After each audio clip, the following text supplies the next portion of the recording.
18 al 25. Dice así la palabra del Señor.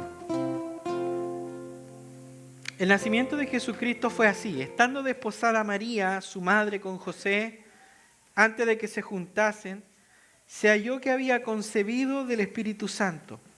José, su marido, como era justo y no quería infamarla, quiso dejarla secretamente.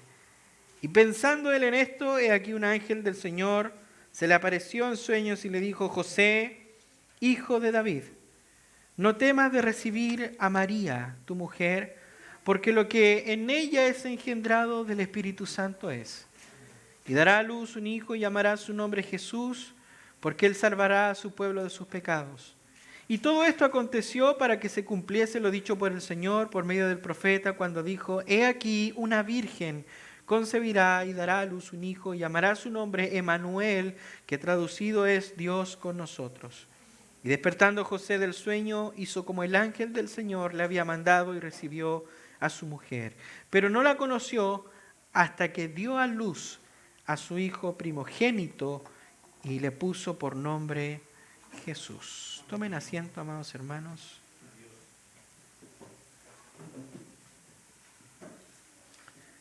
Hoy continuamos con la exposición del credo apostólico, ¿cierto? ¿Qué les parece si lo leemos todos juntos? Sí, de esa manera ejercitamos la memoria y lo aprendemos, ¿cierto? Todos juntos. Creo en Dios Padre Todopoderoso, Creador del cielo y de la tierra, y en Jesucristo, su Hijo unigénito, Señor nuestro, que fue concebido por el Espíritu Santo, nació de la Virgen María, padeció bajo Poncio Pilato, fue crucificado, muerto y sepultado, descendió a los infiernos, al tercer día resucitó de entre los muertos, ascendió a los cielos y está sentado a la diestra de Dios Padre Todopoderoso. Desde allí ha de venir a juzgar a vivos y a muertos. Creo en el Espíritu Santo, la Santa Iglesia Universal, la comunión de los santos, el perdón de los pecados, la resurrección del cuerpo y la vida eterna. Amén. Gloria al Señor. Hoy nos vamos a enfocar solamente en la parte 3 del credo, que dice que fue concebido por el Espíritu Santo, nació de la Virgen María. Recuerden que esta es una serie expositiva, estamos estudiando el credo apostólico y nos hemos encontrado con hartas sorpresas, ¿no? Bueno, hoy día nos vamos a seguir encontrando con hartas sorpresas y en especial, hermanos, esta parte del credo es doctrinal. Es doctrinal y requiere atención. Por lo tanto, es importante para nosotros entender este concepto de la concepción, ¿cierto?, de Jesucristo en el vientre de la Virgen María. A lo largo de la historia, hermanos, los cristianos han preservado las doctrinas que han sido esenciales, ya sea en sus himnos, ya sea en las alabanzas. De hecho, cada vez que nosotros cantamos un himno, estamos cantando lo que creemos, ¿cierto? De tal manera que, por ejemplo, encontramos la doctrina del nacimiento virginal, que está presente en algunos himnos navideños, como por ejemplo Noche de Paz. Noche de paz, noche de amor, ¿cierto? Se oye un son en alta esfera también, relata sobre esta doctrina del nacimiento virginal. Fíjese que estos himnos, hermanos, están llenos de significado y representan un elemento necesario de la fe cristiana, sin el cual el Evangelio no salvaría a pecadores. Y eso tenemos que tenerlo claro. Sin embargo, para algunos, y esto quiero dejarlo bien claro, para algunos el nacimiento virginal y la concepción milagrosa de Cristo son un ejemplo de escándalo sobrenatural cristiano.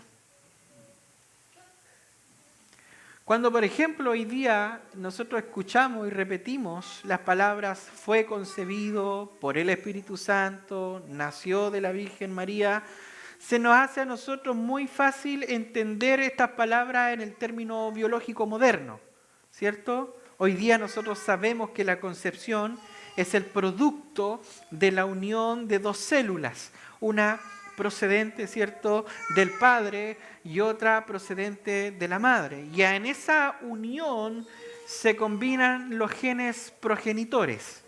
Los genes progenitores que determinan los rasgos hereditarios de la nueva persona que tendrá. Algunos quizás heredados del padre, ¿cierto? Rasgos quizás heredados de la madre, etcétera, etcétera. Sobre la base, hermanos, de esa visión biológica, para que usted lo pueda comprender, sobre la base de esa visión biológica, es común pensar que la frase esta del credo que acabamos de leer, que estamos estudiando, significa que Jesús es en parte divino y en parte humano. Como producto del Espíritu Santo, Él es divino y como hijo de María, Él es humano. ¿Cierto? Pero fíjese que no es así como se entendía en la antigüedad. Hoy día nosotros lo entendemos así, ¿cierto? Pero en la antigüedad no se entendía así. No se entendía la concepción en la antigüedad de esta manera. Según se pensaba en la antigüedad, hermanos, la concepción y el nacimiento eran el resultado de una simiente plantada en la matriz, algo que se plantaba en la matriz, de igual manera como se planta una semilla de trigo y se siembra en la tierra. Así era el concepto de concepción en la antigüedad. La semilla, hermanos, marca la naturaleza de lo que se está sembrando, ¿cierto?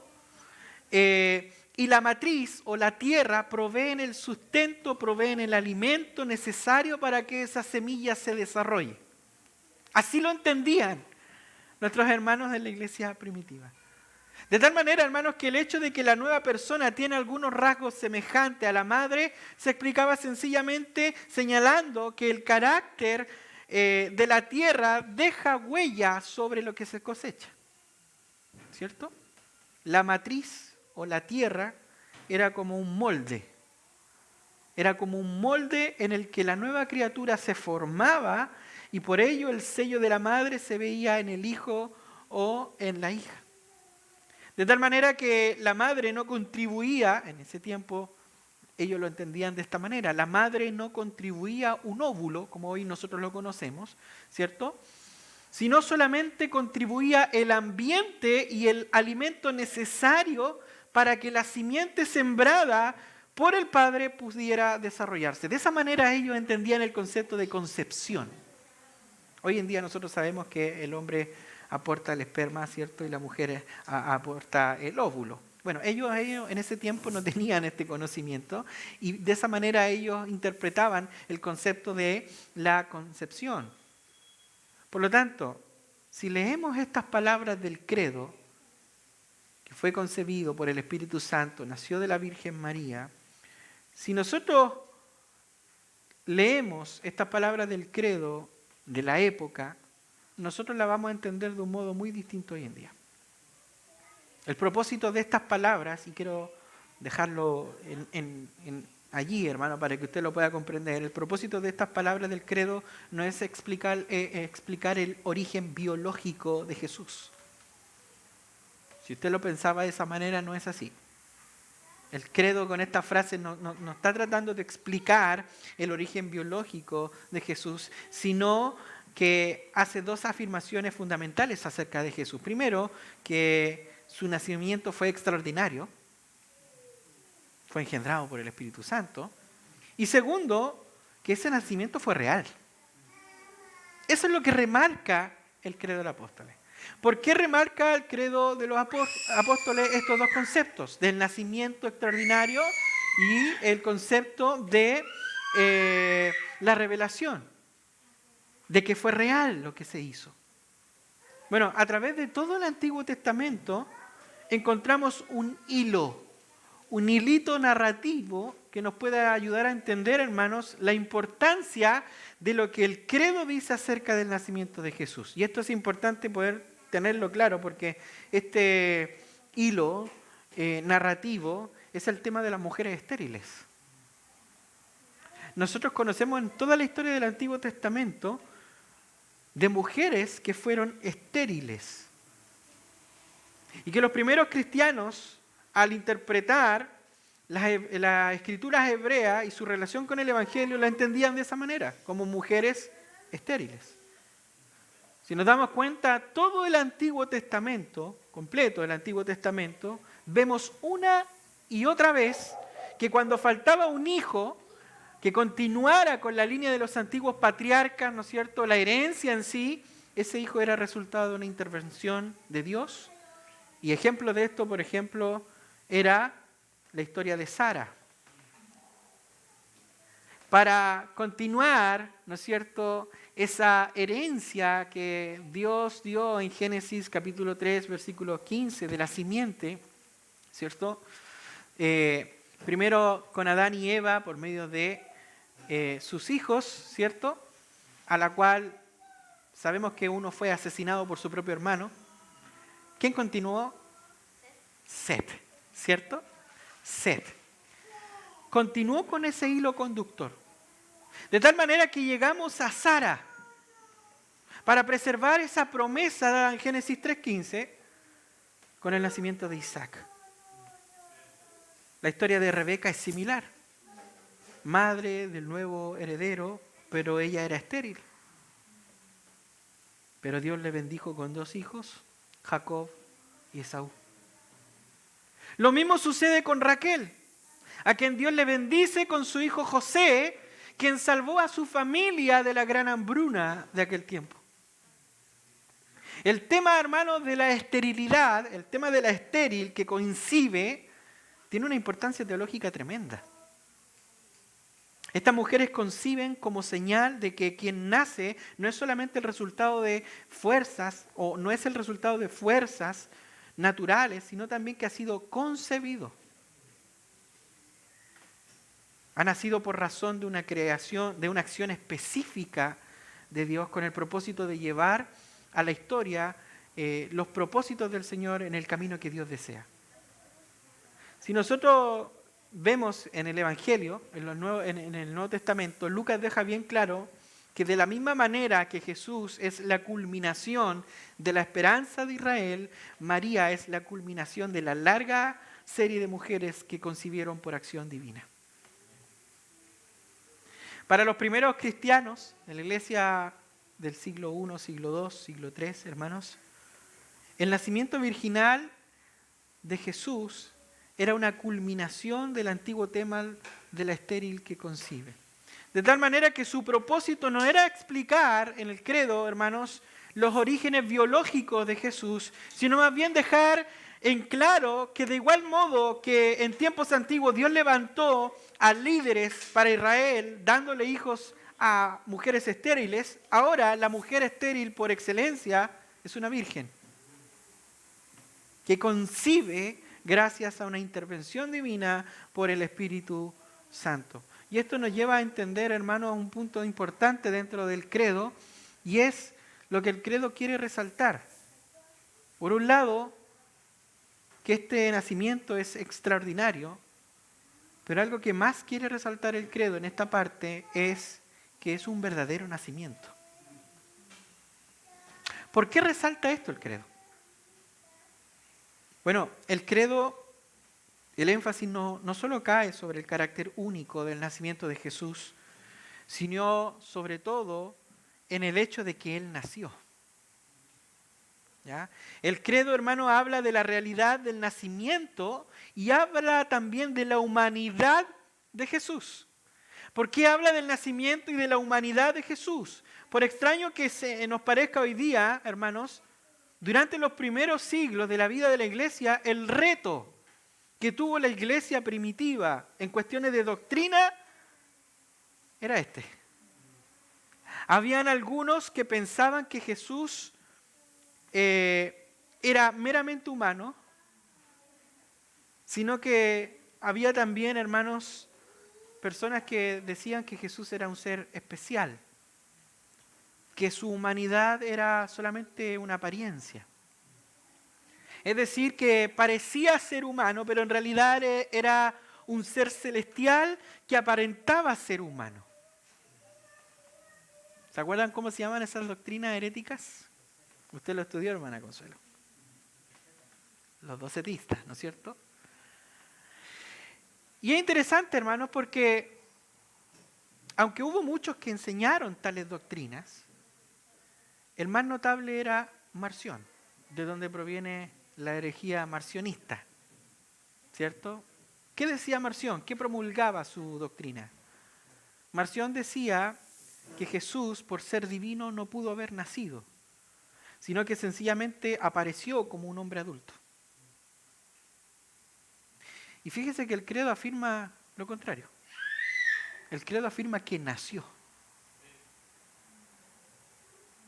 no que apareció.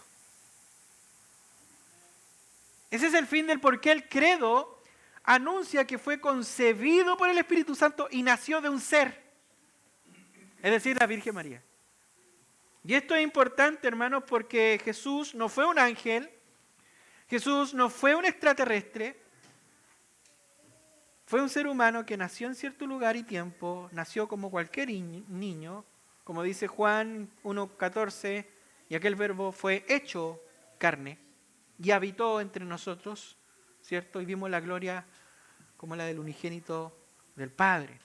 Fíjese que la palabra carne que ocupa aquí Juan, capítulo 1, versículo 14, se usa para apuntar a la debilidad humana, a la fragilidad humana. Esto significa que a excepción del pecado, Cristo asumió nuestra total y completa humanidad, a excepción del pecado. Y esto nosotros lo vemos y lo dejamos claro al momento de leer la palabra del Señor en Hebreos capítulo 4, versículo 15. Vaya conmigo. ¿Qué dice el autor de la epístola a los Hebreos? Hebreos 4, 15. Dice la palabra, porque no tenemos un sumo sacerdote que no pueda compadecerse de nuestras debilidades, sino uno que fue tentado en todo según nuestra semejanza, pero sin pecado. Hermanos, yo les pregunto a ustedes, ¿por qué es tan importante que Jesús se hiciera hombre y naciera de una virgen? ¿Por qué es importante que Jesús se hiciera hombre y que naciera de una virgen? Fíjese que el autor de Hebreos es claro al momento de decir que como las personas que Dios salva son de carne y hueso, el Cristo también compartió su naturaleza humana para anular mediante la muerte al que tiene el dominio de la muerte, ¿cierto? Es decir, al diablo, y librar así a todos los que estaban sometidos a esclavitud. Hebreos capítulo 2, versículo del 14 al 15, lo podemos ver claramente. Es decir, hermanos, que para salvarnos, oiga bien, para salvarnos, el Hijo de Dios tenía que hacerse hombre para poder representarnos y morir por nosotros.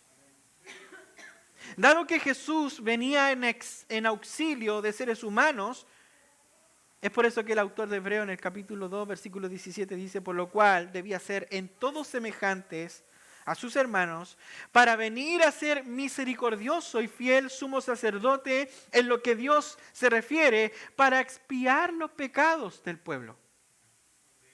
Hermano, cualquier teoría que atente contra la humanidad de Cristo es herejía. ¿Pero cómo, pastor? Sí, es herejía. ¿Quién lo dice? El discípulo amado. Primera de Juan, capítulo 4, versículo del 2 al 3. Miren lo que dice Juan. En esto conoced el Espíritu de Dios. Todo espíritu que confiese que Jesucristo ha venido en carne es de Dios. Y todo espíritu que no confiesa que Jesucristo ha venido en carne no es de Dios, y este es el espíritu del anticristo, es decir, herejía.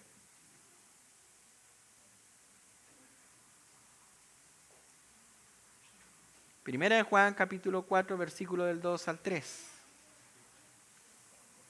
Hermano, acerca de las doctrinas heréticas de Marción, hubo un historiador cristiano del norte de África, bien conocido para los que estudian y han leído historia de la iglesia, Tertuliano.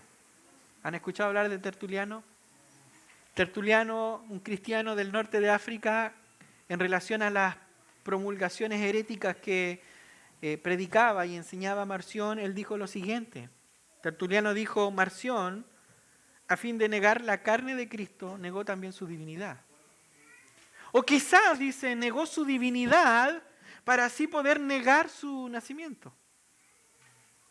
Porque ciertamente temía que el nacimiento hubiera... que en el nacimiento hubiera testimonio de su carne y viceversa, puesto que sin carne no puede haber nacimiento, como tampoco puede haber nacimiento sin carne. Fíjense que en este pasaje del credo apostólico, que fue concebido por el Espíritu Santo, nació de la Virgen María, en este pasaje de la concepción virginal de María en el credo, se utiliza no como prueba de la divinidad de Jesús. El credo no está probando la divinidad de Jesús. El credo está respondiendo a una herejía de ese tiempo. Y era la humanidad de Cristo.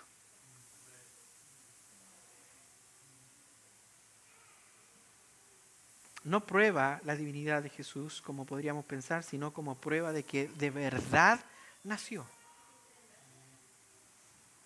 El credo, hermanos, es cuidadoso en explicar que si bien Jesús nació de María virgen. Lo cual quiere decir que ella no quedó embarazada por tener relaciones sexuales con un hombre, sino que dice, como dijo Mateo capítulo 1, versículo 20, y lo leímos al principio, lo que en ella ha sido engendrado del Espíritu Santo es. No es concebido por José y María, es concebido por el Espíritu Santo y nace de la Virgen María. Así como se ha negado, hermanos, la humanidad de Jesús, algunos han impugnado el nacimiento virginal como una idea mitológica, la cual es contradictorio a la clara enseñanza de la Escritura que afirma que antes de que José y María se unieran en matrimonio, se encontró que María estaba encinta por obra del Espíritu Santo. Y como José no sabía lo que había ocurrido, primero él decidió tomar una decisión. ¿Cuál fue? Desposarla, divorciarse. Pero dice el texto que después cambió de parecer. ¿Cuándo? Cuando un ángel le comunicó que María había concebido por obra del Espíritu Santo, versículo 20. Hermanos, José y María no tuvieron relaciones sexuales, dice, hasta que María dio a luz a Jesús. Versículo 25. Es decir, hermanos, que María era virgen. Y la evidencia de que Jesucristo es el Hijo de Dios es porque fue concebido por el Espíritu Santo, siendo ella virgen. La palabra conocer en el concepto bíblico siempre es de intimidad. Es decir, que José no conoció a María hasta después de haber dado a luz a Cristo. Es decir, no intimó con María hasta después de haber dado a luz a su primogénito Jesucristo. Por tanto, antes de todos estos hechos, María era virgen. Hermanos, esto es maravilloso. Para poder pagar el precio del pecado de los demás, y no el suyo, ojo, no el suyo propio, porque Jesús era sin pecado. Para poder pagar el pecado de los demás y no el suyo, Jesús tenía que estar libre de toda culpa. Imagínense que si Jesús hubiese nacido mediante el proceso reproductivo normal, habría heredado el pecado original. De tal manera que podemos decir que el Hijo de Dios realmente se hizo hombre.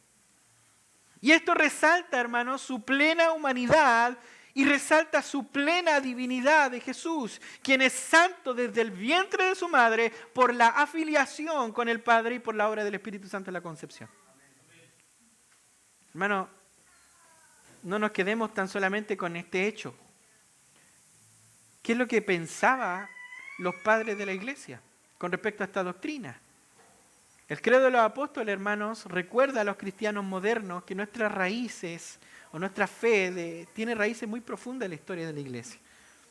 Con más de 2000 años de cuidados a interacción con la Escritura, la historia de la iglesia nos ofrece, hermanos, un abundante material teológico para abordar las preguntas teológicas modernas del día de hoy. De hecho, no hace falta ir muy lejos de la historia de la iglesia para ver que el nacimiento virginal fue central en la proclamación de los padres de la iglesia, por ejemplo. La iglesia ha entendido de manera uniforme el nacimiento virginal con el propósito de que la iglesia entendiera su importancia. ¿Le ha tomado usted el peso a esta doctrina? Yo sé que es una doctrina, hermanos, que está allí llena de polvo. Que usted no se despierta pensando en el nacimiento virginal de Cristo, pero ¿se ha puesto a meditar qué implicaciones teológicas y soteriológicas tienen relación a su salvación? Medite por un solo momento. ¿Qué hubiese pasado si Jesús no hubiese nacido? Partamos por ahí. ¿Estaría usted aquí hoy? ¿Estaríamos aquí? Los padres de la iglesia, hermanos, explicaron, expusieron y aplicaron la doctrina del nacimiento virginal con el propósito de que la iglesia entendiera su importancia. Hermanos, fueron algunos de los primeros en ver la conexión en tres aspectos. ¿Cuáles son esas conexiones? La naturaleza de la concepción de Cristo, la naturaleza de Cristo y la obra de Cristo. Entendiendo, hermanos, la doctrina del nacimiento virginal, nosotros podemos comprender la naturaleza de la concepción, podemos entender la naturaleza de Cristo y podemos entender la obra de Cristo. En otras palabras, la naturaleza de la concepción de Cristo es central en la historia entera de la redención. Los padres de la iglesia entendieron que a fin de que Jesús salvara a su pueblo, Él tenía que ser Dios. Él tenía que ser Dios y la humanidad. Jesús tenía que ser concebido por el Espíritu Santo, nacido de la Virgen María.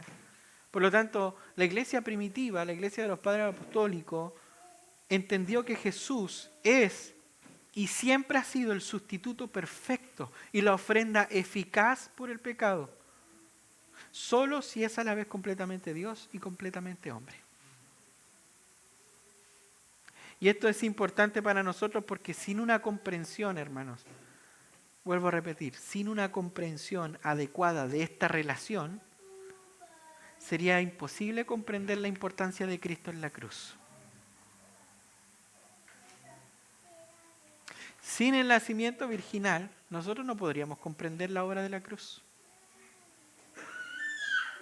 ¿Cuál es el propósito de que naciera el Salvador? La naturaleza de la concepción, hermanos, es fundamental para el Evangelio. Y tenemos el testimonio de las Escrituras. Los Evangelios han provisto la evidencia más sólida del nacimiento virginal. ¿Por qué? Porque presentan un mensaje exacto a la iglesia de Dios.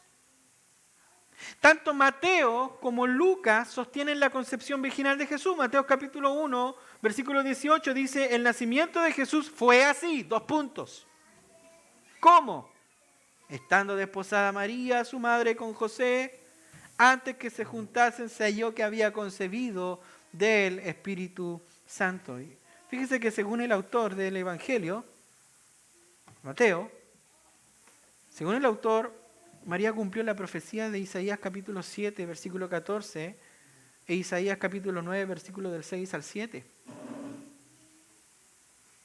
Por otro lado, Lucas, en su narrativa del nacimiento de Cristo, Lucas declara 3 veces, hermanos, 3 veces el hecho de que María era virgen.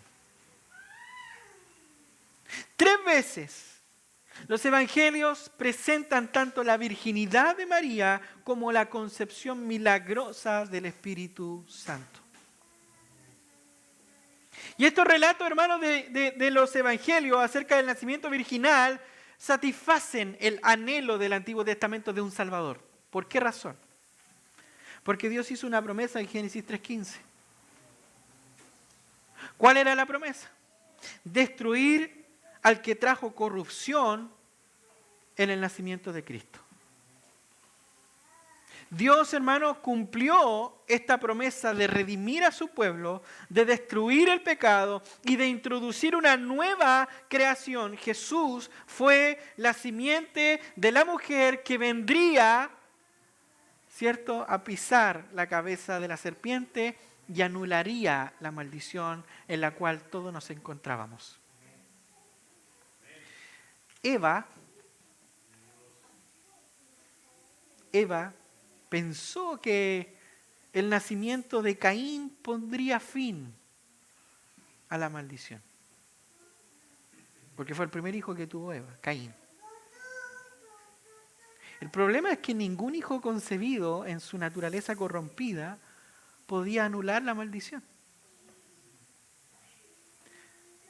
Porque ningún hijo concebido como Caín sería concebido sin que no le fuera heredado el pecado de Adán. Por tanto, para que la muerte de Cristo, hermanos, pudiera ahora hacer la expiación completa del pecado, Jesús tenía que ser completamente Dios y completamente hombre. Nacido del Espíritu Santo por medio de la Virgen María. Hermanos, Jesús ofrece salvación al mundo como el representante perfecto a favor de la humanidad.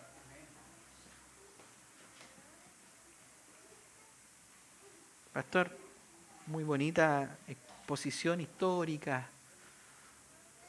Qué lindo saber que esto es verdad. Pero ¿de qué me sirve? ¿Qué importancia tiene?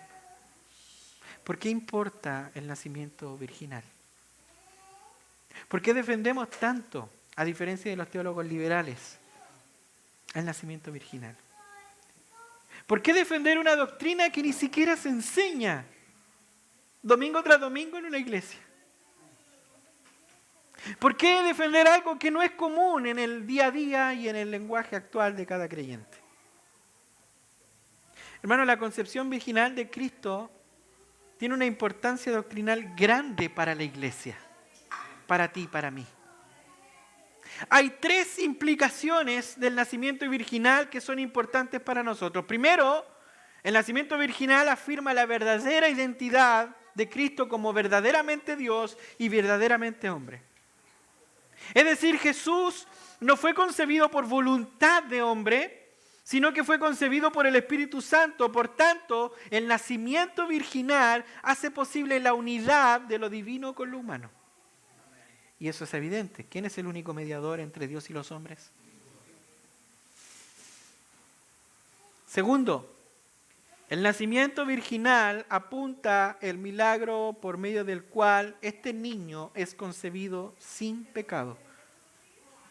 Si nosotros analizamos y pensamos, según el mensaje de las Escrituras, todos los descendientes de Adán reciben la culpa del pecado. Todos están muertos en delitos y en pecados, por cuanto todos pecaron y están destituidos de la gloria de Dios. Sin embargo, Jesús no desciende de Adán. Jesús no desciende de Adán y por tanto no es partícipe de esa comunión. En tercer lugar, el nacimiento virginal acentúa la obra y la naturaleza milagrosa de la redención de Dios. Si bien, hermanos, la humanidad necesitaba un Salvador humano perfecto, la humanidad nunca habría podido producir uno. Nunca.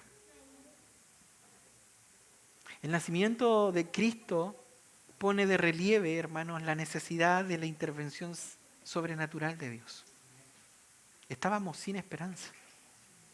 Y la única esperanza que teníamos era que el Dios Todopoderoso se encarnara. Y esto muestra, hermanos, y manifiesta aún más en el aspecto salvífico, que usted ni por sus propias fuerzas pudo salvarse, ni puede salvarse, sino que es Dios quien toma la iniciativa. Él es el que toma la iniciativa en Génesis 3:15 y la cumple en el nacimiento de Cristo, para ofrecer esa salvación que usted ni por sus méritos ni por sus fuerzas puede obtener. Sin el nacimiento virginal, hermano, la historia de salvación no tiene salvador. Así de simple. Sin el nacimiento virginal no hay evangelio. Un cristiano, hermanos, que no cree en el nacimiento virginal está en peligro eterno. Todavía está muerto en delito y en pecado. Porque la persona en quien cree no es aquel de quien dan testimonio las Escrituras. Hermanos, el credo de los apóstoles ha incluido el nacimiento virginal con mucha razón. ¿Sabe cuál es la razón principal del por qué está esa frase allí? La razón principal es porque Cristo es verdadero, Cristo es esencial y Cristo es glorioso. De manera que, como sugiere el credo, Jesucristo, la simiente de la mujer que aplastaría la cabeza de la serpiente, revertiría la maldición y fue concebido por un acto soberano de Dios, nacido de una virgen. La iglesia debiera, hermano, afirmar el nacimiento virginal. ¿Por qué? Porque constituye el fundamento de otras doctrinas capitales. Como por ejemplo, sin el nacimiento virginal, Cristo no es Dios. Si Cristo no fue concebido por el Espíritu Santo, entonces debe tener un padre humano y por lo tanto no es divino. Sin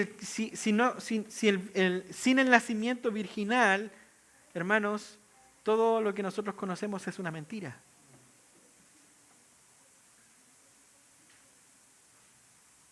Entonces Jesús nunca pudo revocar la maldición ni salvar a los pecadores y todavía estamos muertos en delito y en pecado.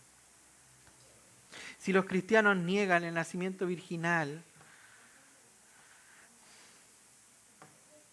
y sobre todo la concepción del Espíritu Santo y lo tratan como un mito, ponen en riesgo toda una serie de doctrinas esenciales, como por ejemplo la veracidad de la Escritura.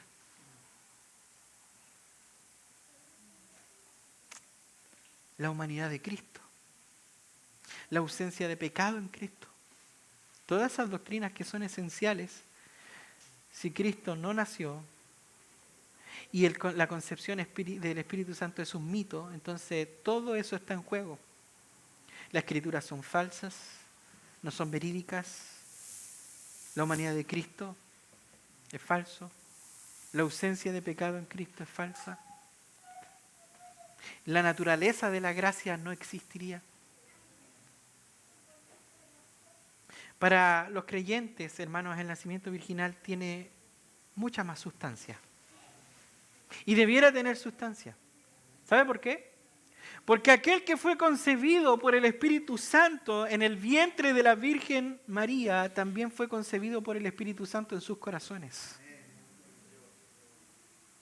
De tal manera que por medio del milagro del Evangelio que empieza en el nacimiento virginal, Dios produce nueva vida en los corazones de las otras personas por medio del Espíritu Santo.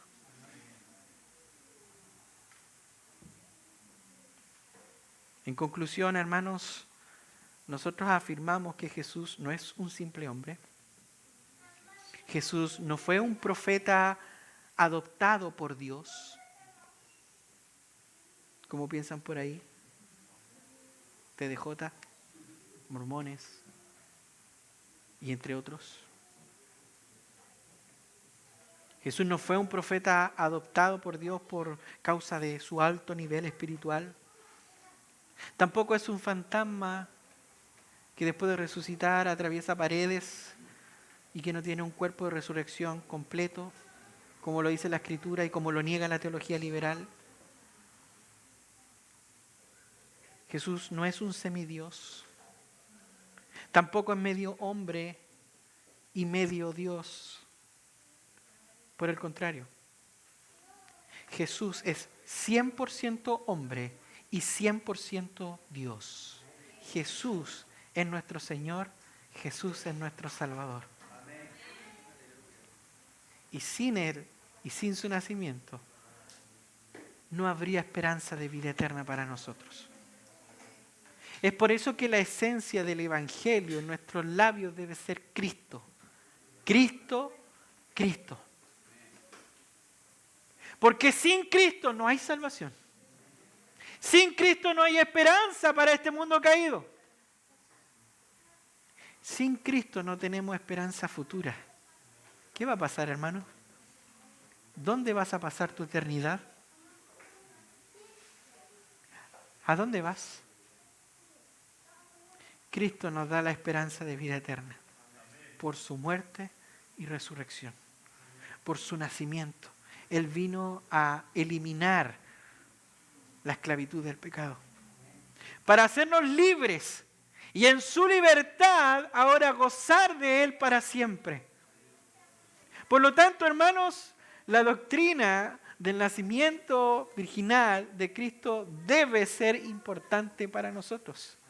Nuestros hijos deben entender y conocer que si Cristo no hubiese nacido, si Dios no se hubiese encarnado, ni ellos tienen esperanza.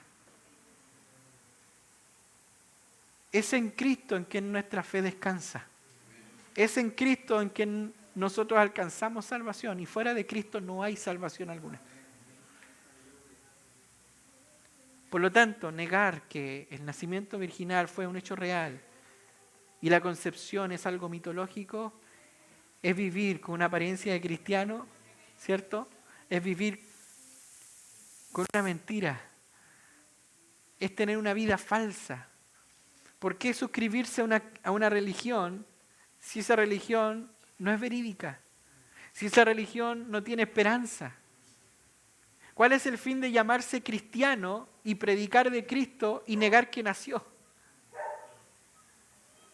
Es incoherente y ahí nos damos cuenta que la teología del día de hoy, moderna, liberal, es una teología filosófica solamente, que no tiene ningún sesgo de esperanza para aquel que escucha el mensaje de salvación. Hermanos, nuestras convicciones tienen que ser firmes. Cristo es el Verbo encarnado y sin Él no tendríamos salvación. Todo lo que sigue después de esas dos frases tiene que ver con la humillación de Cristo. Tiene que ver con lo que Cristo sufrió. Por lo tanto, si nosotros sacásemos esa frase y las negásemos, todo lo que está abajo está de más. ¿Para qué morir? ¿Para qué sufrir bajo la mano y la autoridad de otro? ¿Para qué ser crucificado, muerto y sepultado? ¿Con qué fin? Hermanos, esto debiera hacernos meditar de que realmente necesitamos entender que nuestra centralidad de la vida está en Cristo. Y esto nos trae implicaciones prácticas. El hecho de que Cristo nació 100% hombre, 100% Dios, Él conoce nuestra necesidad. Él conoce nuestra debilidad. Por algo Él tomó forma de hombre y se hizo igual a nosotros. Porque sabía, hermanos, que nosotros, por nuestras propias fuerzas, no podríamos. De tal manera, hermanos, que nosotros debemos entender que esto tiene implicaciones prácticas.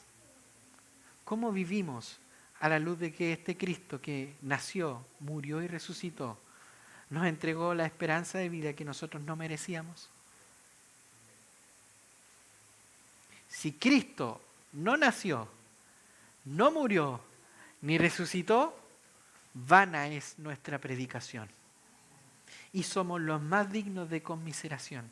Es decir, somos los más dignos de lástima por la gente. Qué penita. Déjenlos con su locura. A la cual Pablo dice, bendita locura. Locura que trae esperanza de vida. Locura que hace salvo a aquel que está perdido en sus pecados. Oremos al Señor.